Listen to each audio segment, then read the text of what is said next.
Акта ичиндеги жаңылыктар менен эфирде Ош технологиялык университетинин жаштык телестудиясы. Студияда мен Мамат Расулов, саламатсыздарбы. Алгач бүгүнкү чыгарылыштан кыскача таанышып алыңыздар.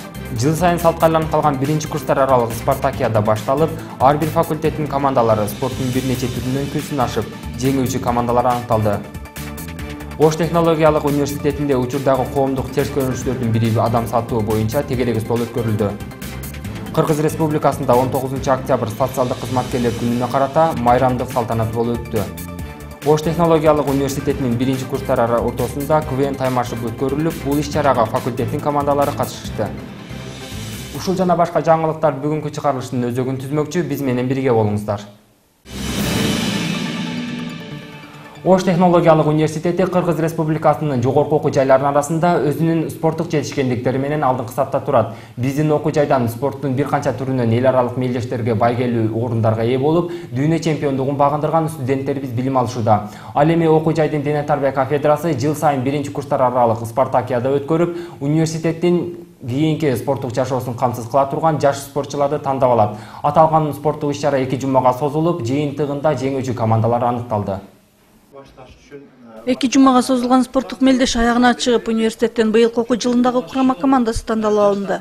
Аталган спорттук иш-чарада окуу жайдын ар бир факультеттин командалары спорттун классикалык жана улуттук бир нече турунан күч сынашышты. Ал эми өзүн спортто мыкты көрсөткөн студенттерге келечектеги шаардык, республикалык жана эл аралык деңгээлдеги мелдештерге катышуу үчүн шарт түзүлүп, машыгууларды өткөрүүгө, спортто керектелүүчү муктаждыктарга ээ болуу мүмкүнчүлүгү түзүлөөрүн университет жетекчилиги белгиледи. Ошондой эле жалпы студенттерге биринчи кезекте мыкты билим алып, татыктуу адис болууга умтулуу керектигин айтылды. Негизи баары силер окушуңар. Эң негизи силердин милдетиңер окуш керек да. Сабакка күнүгө келип, пропускать этпей, ояк бияктарга жүрбөй, лекцияга катышып, ошондо гана силер жакшы адис болуп чыгасыңар да. А биздин Кыргызстанга именно техникалык багыттар боюнча адистер керек болуп атат. Ош технологиялык университети Кыргызстандын түштүк регионундагы техникалык жана технологиялык багыттагы кадрлар даярдоочу бирден бир окуу жай болгондуктан, биздин окуу жайды татыктуу бүтүргөн адистер коомдун бардык тармактарында эмгек жолдорун улантып жатышат. Университет бир эле илимий жана кадр даярдоо жаатында ийгиликтерге жетишпестен, спорттук жана ар тараптуу жетишкендиктин ээси болууда. Бул окуу жайдан бир нече эл аралык деңгээлдеги мелдештерде байгелүү орундарды ээлеген спортчулар, дүйнө чемпиондору билим алышкан. Албетте, ошондой эле мына бүгүн спартакиаданын жеңүүчүлөрүнө да чоң ийгиликтерди каалайбыз. Спартакиадага, республикалык спартакиадага барганда дагы Ош шаарынын атынан, Ош технологиялык университетинин атынан бир ийгиликтерди алып келишин деп тилектешпиз. Өзүңүздөргө белгилүү болгондой, мына Ош технологиялык университетинде чыныгы лидер жаштар, чыныгы мындай Кыргыз эли үчүн, Ош шаары үчүн күйгөн жаштар окушат. Бул жерден бүткөн студенттер мына Ош шаардык жаштар иштери боюнча комитетинде эмгектенип жатышат. Аларды жакшы билесиздер, мына Санатбек деген балабыз, Бекмамат деген балабыз ушу Ош технологиялык университети даярдап, өстүрүп, чоңойткон. Мелдештин жүрүшүнө университеттин дене тарбия кафедрасынын жамааты калыстык кылышты. Жыйынтыгында биринчи орунга технологиялык колледждин командасы, экинчи орунга технология жана жаратылышты пайдалануу факультетинин студенттери, үчүнчү орунга табигый техникалык факультеттин студенттери болушту. Жеңүүчү командаларга жана мыкты оюнчуларга университет жетекчилиги тарабынан баалуу белектер менен бирге акчалай сыйлыктар тапшырылды. Технологиялык колледж сыйланат.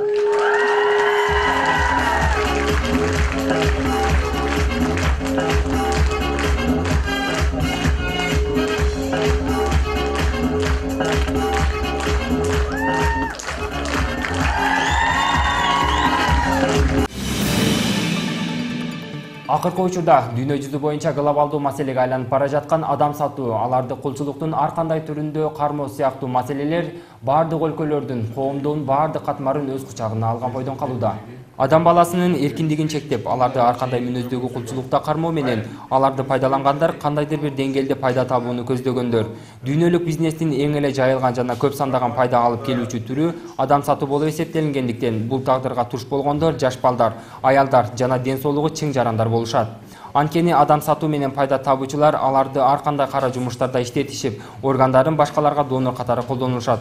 Биздин университеттеги адам сатуунун алдын алуу багытталган тегерек столдун негизги максаты жогоруда айтылган адам сатуу бизнесине жол бербөө жана ар бир жаран өз коопсуздугуна өзү кам көрүүгө үндөө болуп эсептелинет. Ош технологиялык университетинин жалпы жааматы жана жаштар комитетинин уюштуруусу менен ишке ашып жаткан бул иш-чарада аталган терс көрүнүштүү болтурбоонун алдын алуу жана анын кесепеттерин жоюу тууралуу студенттерге маалыматтар айтылды. Учурда калк арасында түрдүү тагдырга ээ болуп, турмуштунусун өткөрүп жатышкан адамдар арбын. Алар өз кезегинде ар тараптуу колдоого муктаж. Биздин университеттин технология коллежи социалдык кызматкерлерди бир канча жылдан бери даярдап келет. 19 октябрь Кыргыз Республикасында социалдык кызматкерлердин күнүнө карата атайын майрамдык иш-чара уюштурулду. Бул иш-чарага университеттин жетекчилиги жана технологиялык коллеждин жалпы жааматы студенттери катышты. Учурда илим техниканын тынымсыз өнүгүшү менен адамдар арасындагы жеке адамзатка тиешелүү баалуулуктар жоголуп бара жаткандай сезилет. Анткени техниканын жардамы менен адам баласынын күнүндүк жашоосу жеңил тарткан сайын бирөөгө жардам берүү, бирөөнүн абалын суроо сыяктуу адамдык касиеттер азайып барат. Ошол эле учурда жашоого тийгизген терс таасирлери менен белгилүү болуп жаткан техникага ан сайын ыктап бара жатканын сыйбыз. Коомдук өнүгүүнүн бул сыяктуу көрүнүштөрү жалпы адамзат коомунда жаңы адистиктерди талап кыла баштаган мезгил келип жетти. Алардын бири социалдык кызматкер адистиги. Биздин технологиялык коллеждин жалпы жааматы жана студенттери 19 октябрь социалдык кызматкерлердин күнүн белгилешти. Арстанбек бабабыздын бир сөз ыры бар эле. Эл менен сен бийиксиң, элден чыксаң кийиксиң. Ушул эки сап менен адам затынын өзү адамзат социалдык объект экендигин аныктап турат да. Адамдын өзү коомдо жашаган, значит, социалдык объект. Биз социалдык чөйрөдө гана жашай алабыз. Болбосо, жанагы ырда айтылгандай, кийикпиз. Андыктан биздин жашоо турмушубуз, жасаган көргөнүбүз бүт бардыгыбыз мына бүгүнкү кесиптик майрамын белгилеп аткан кызматкерлердин объектisi болуп эсептелебиз, бүт бардыгыбыз.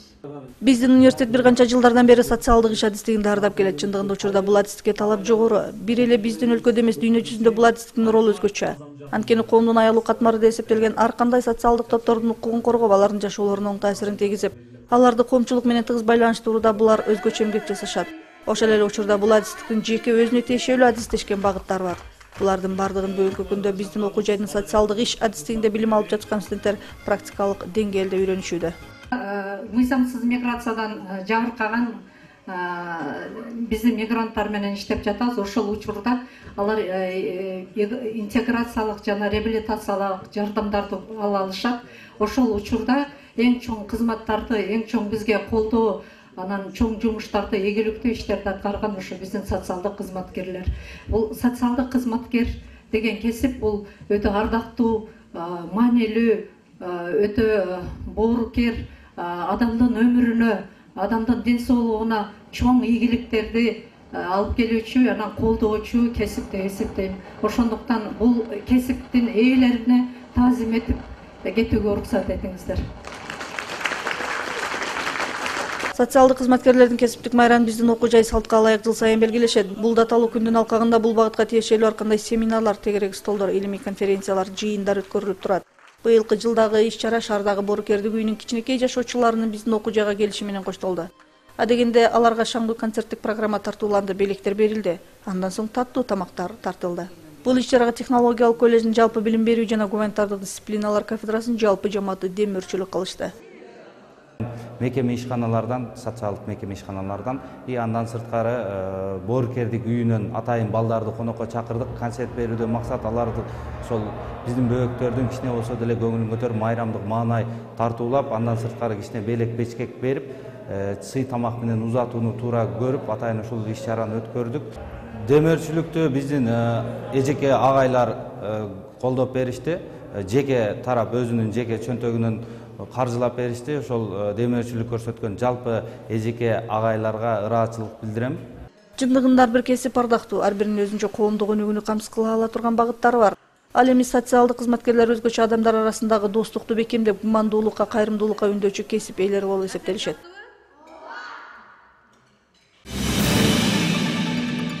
Ош технологиялык университетинде билим алып жатышкан таланттуу студенттердин колдорунан жаралган сүрөттөр коюлган, сүрөттөр көргөзмөсү уюштурулду.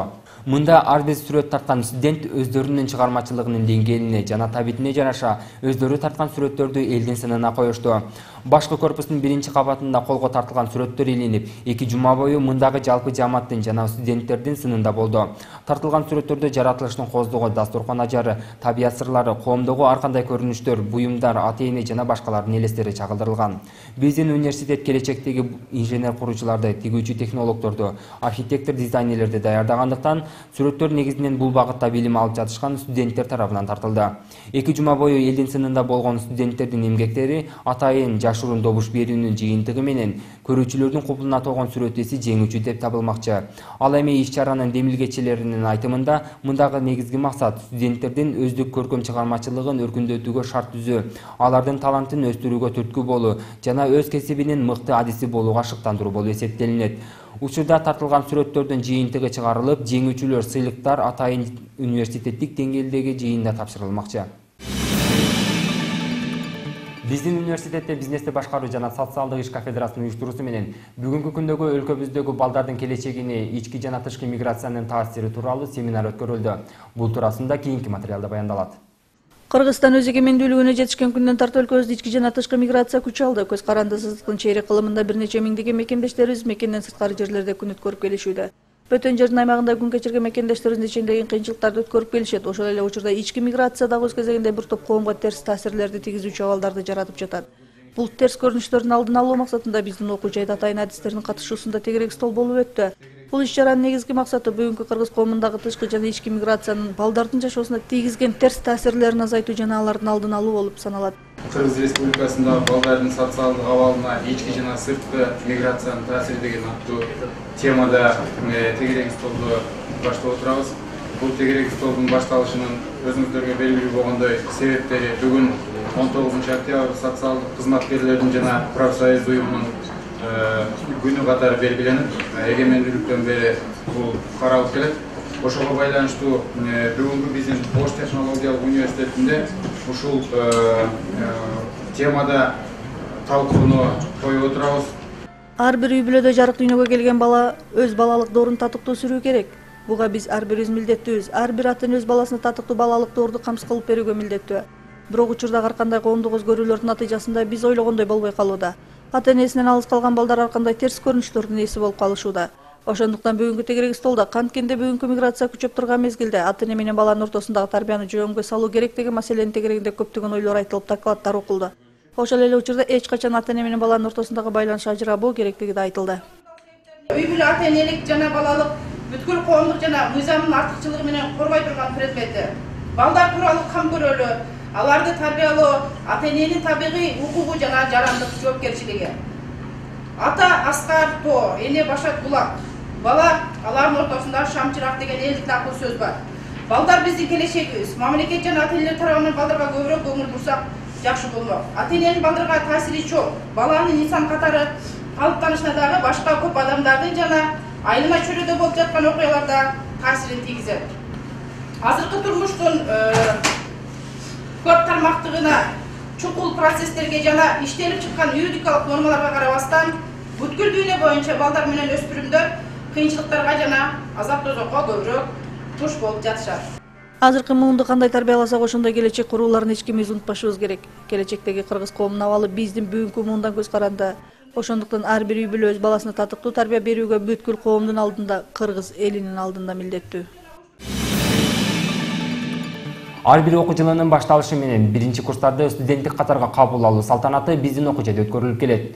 Быйылкы окуу жылында бул жөрөлгө салтка айланып калгандай биринчи курстардын ортосунда КВН таймашын өткөрүү аркылуу ишке ашты. Алгач биринчи курстарга билимдин ачкычы жана зачеттук китепче тапшырылып, жетекчилик тарабынан куттуктоолор айтылды. Андан соң ар бир команда өздөрүнүн тамашаларын тартуулашты.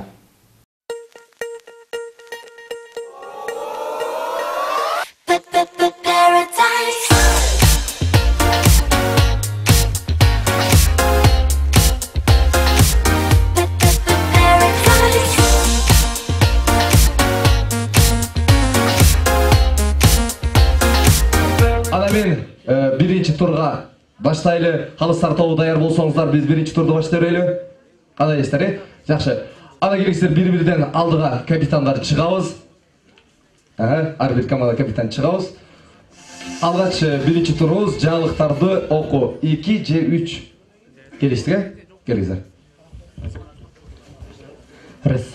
Экономика жана башкаруу факультети. Аябай кап-кара негир бала шоколад жеп атып, бармагын кошо жеп алыптыр.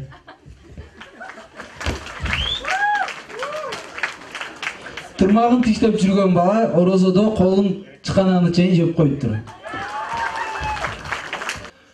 Кечелер жамгыр кар жаап койду, суук түштү. -40 градус суукка агайлуулар, пингвиндер жана ошондой эле мини юбка кийген кыздар гана чыдай алат экен. Кызылдын факультети команда онлайн. Биздин эң эле чоң жаңылыгыбыз студенттерге пайдалуу болду. Ошто телефон жоголду, 5000 сомдук. Анын сүйүүчүсүнө 10.000 сом экен, издеп көргүлө айтып коеюн. Кийинки күнүнө бир кечигип келеткен бир студент. Кечигип келип бир күнү эртең менен эрте туруп, студентке университетке келсе эле эч ким жок. Көрсө аскерсен экен, ошо келди. Кийинки эле тамаша мектептин ремонтуна акча чогулткан эжеке депутат болду, эми ак үйдүн ремонтуна акча чогултуп таштаптыр. Сууда сүзө албаган балык суунун тагына жөөжүрөт экен. Ош шаарында абдан коркунучтуу мектеп табылды. Ал лөлөлөрдүн мектеби экен. Бунун эң коркунучтуусу кечинде балдарды алып кеткен лөлөлөр эле экен. Эгерде айфонду кыргыздар иштеп чыгарган болсо, анда иштелген алманын ордунда почогу турмак. Экинчи жаңылыгыбыз Билайндан жаңы тариф, чалуулар бекер, SMS бекер, 4G интернет бекер. Билайн, биз банкротпуз. Үчүнчү жаңылык кечээ күнү биздин командадагы айтинин носкиси жоголду. Анын белгилери түсү ак болгону менен 3 айдан бери жуулбай капкара болуп кеткен. Башы жыртык, асты кожаный. Жыты алыстан беле билинет. Эгерде ошол носкини көргөндө билендер болсо, сураныч айтиге кайтарып берип коюңуздар, бир носки менен жүрөт. Жигиттерге суроо берейин атам мен. Жигиттер, кыздар сүйгөн жай дагы өттү. Кыш келтат, эми эмне кылабыз? Эми Кудай буйрса кылабыз да биз да. Командаңыз. Студентчилер, командаларыбыздын аттарын атап, андан кийин. Строй формат командасынын. Кыздар сүйгөн жай дагы өттү. Эми кыш келтат, эмне кылабыз? Агайлар сүйгөн сессияны кылабыз да. Кыш келтат, эми эмне кылат жигиттер? Билбейм, если бир беле алсак чогуу кылбайлыбы?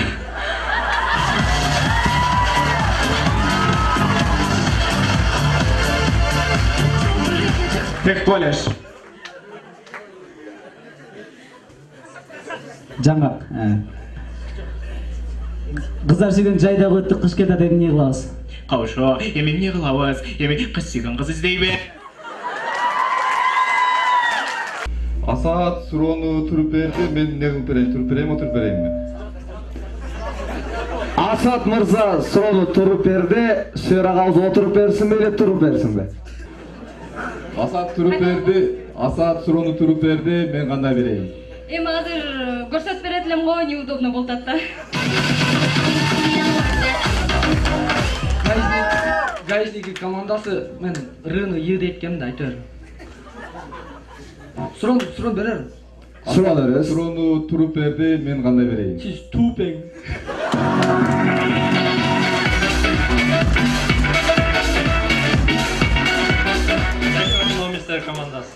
Экономисттер командасы. Асаат суроону туруп берди, мен кандай берейин? Кантип бергиңиз келди? Технологиялык колледж. Строй формат командасы. Асаат суроону туруп берди, мен кандай берейин? Жеңем үйрөтпөдү беле кандай бергенди? Асаат суроону туруп берди, мен кандай берейин? Анда сиз чочоюп бергиңиз. Ана кийинки суроо универсал курама командасынын капитаны Калыбек агабыздар. Саламатсыңарбы, урматтуу командалар, урматтуу жаштар, саламатсыңарбы, Ошту, кандайсыңар? Kollarını çak dur koyun ha. Hem surowga ötsök. Barыңарга ийгилик дейбиz дагы. Асат суроону туруп берди. Бул берди. Мен бере албайм. Неге? Siz berip koygunuz da.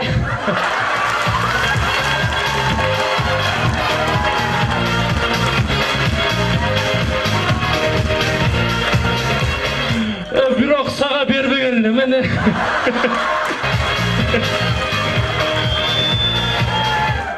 Технологиялык колледж. Тек колледж. Мен бере албайм. Неге? Жеңем кыйнадыбы? Мен бере албаймын. Неге? Асат ака отуруп берсе, ояк туруп берсе, сиз бере албасаңыз. Урматтуу балдар, биз каяка кетебиз,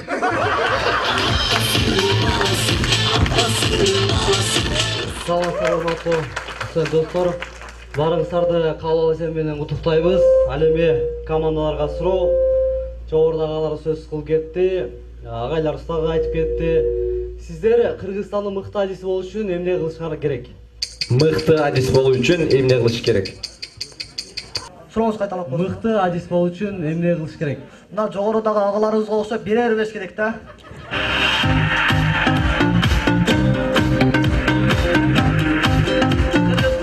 Мыкты адис болуу үчүн эмне кылыш керек? Курсактой коюш керек. Кыргыз лицей. СТМ командасы. Мыкты адис болуу үчүн эмне кылыш керек? Шаштарды секерен түшүрүш керек. Мыкты адис болуу үчүн эмне кылыш керек? Оштуга тапшырыш керек. Wi-Fi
Мен элдикмин. Эмне кылып отурасың? Мен бүгүн өчөм. Андан көрө жүрө, имо отсуз семестер бар. Ойлош керек экен, а? Ооба. Эл гана зорго чечендер астында. Мен элдигим көп болом. Качан салам, Куда? Куда? Сабакта отура семестер бар. Жүрү, мен бүгүн өчөм. Сабак? Сабакта эмне кыласың? Жүр дегенде жүрө бербейсиңби? Эмели мас кылып атасың. Кегиле бир өзгөчө саламдашып көрөбүз. Бар жагыбыз өзүбүз жаман көргөн адамдар менен саламдашып көрөбүз. Жаман көрбөйсүңүз? Ооба, жаман көргөн адамдар менен. Баштайын, башта. Кандайсыңар, карыз алып бир жыл эмей бере жүргөндөр. Барсыңарбы? Не? Шуну шептет шат билем. Биттен өлүмдөн ком, билемби? Чечилектен бердиңиз. Берге, не oldu? Ne, men preska alıp жатсам, senin akşam alıp жатамбы? Өзüm akşam alıp жатам? Тола кылдым мен. Не деп айтасың? Бармайм болду, Өзүңө кете бергө. Эмисе карап тур. Өзүң кызга окшоп алып жүргөн балдар бар го, ошол кандайсыңар? Ай досум, мага тийиштирип айткансың. Дос, сага тийиштирбейли, эч кандай. Приветики. Assalamu alaikum, каттыкка кандайсыңар? Барсыңарбы? Айылынан коркпогондор. Атайга тамашалашты, сизди күтүп алайын эле. Баштайсыңар, мен батам бери. Убакыт кетип кой. Анда менсе биз тамашалап баштайбыз. Саламатсыздарбы? Биздин алгачкы эле тамаша жатаканада болгон окуя. Жұрт басы келе, басы қиын. Ей. Сен атың сен бақ. Ой, мен атың сен. Атым. Дағын елес. Сен, мен кепсің. Ой, сен екен бе? Сен қолдың. Мүйтіп қойылсын. Ой, өшетті ғой, қан бердіңіз. Мәне, пастордың бұдан кейін жатақына тастай Бүгінгі өткізген іс-шарабыздың мақсаты студент достарыбызды сахнаның үстіне шығып эркин сүйлөө жана өзүн эркин алып жүрүү мақсатында жүрүп берип атабыз. Бүгүнкү студент досторубуздун маанайлары абдан жакшы ойдогудай келди. Өттү кечебиз. Ош технологиялык университети тарбия иштер жана социалдык өнүктүрүү департаменти жаштар комитетинин биргеликте биринчи курстар ортосунда факультеттер аралык квен таймаш эң мыкты оюн көргөзгөндүгү үчүн ФАТ факультети келип гаишники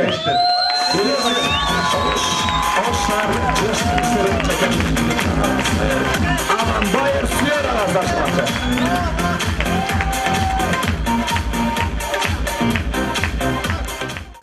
Биз бул оюнга бир аптача даярдандык. Сабактарга кирбей, азыр өз дагы сессия болуп аткан маалы рейтингдер коюлуп атат. Сабактарга кирбей даярдык кылып жүрдүк. Ушу мээнет кылдык, ыктадык. Бул окуялар биздин окуу жайда өткөн аптада жүз берди. Кайрадан кийинки эфирден жолукканча саламатта туруңуздар.